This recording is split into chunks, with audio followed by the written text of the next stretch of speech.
Do you have enough joy? I bet you've never been asked that before. We have no tool to measure joy levels, so we have no way of knowing if you're getting enough. But based on my experience, most of us are joy deficient. Now, where do we get our capacity for joy? Well, it actually comes from God. Joy is very important to Him. It's a characteristic of His nature, and we're made in His image. And the Bible speaks a great deal about joy. It's a fruit of the Spirit, and it even gives us strength. Now, who has the most joy? Yes, you're right. It's children. Does this sound familiar?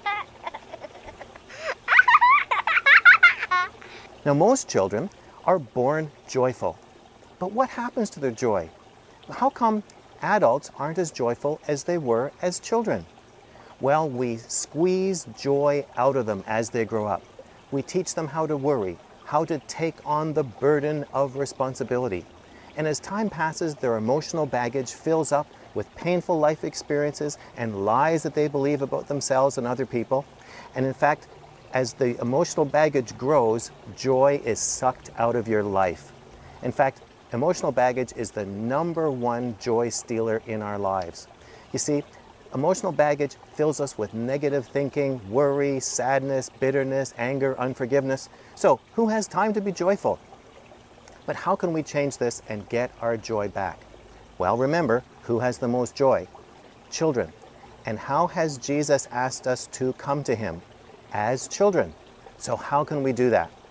Well, in human maturity, the older you get, the more independent you become from your parents, and you take on your adult burdens of responsibility.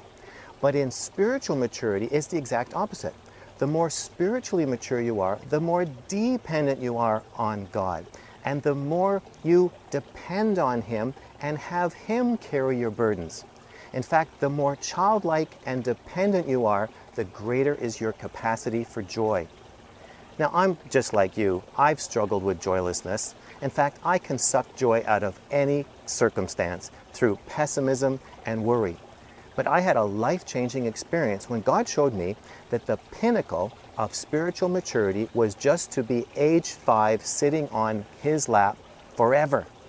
You see, a 5-year-old is fearless, worry-free, totally dependent, and joyful. And that's exactly how God wants us to relate to Him, to just be 5 and sitting on His lap where we have an infinite capacity for joy. To live a transformed life filled with joy, you need to learn how to just be 5 and sit on His lap, totally dependent on God for everything. Now I want to hear from you. How have you been able to keep joy in your life?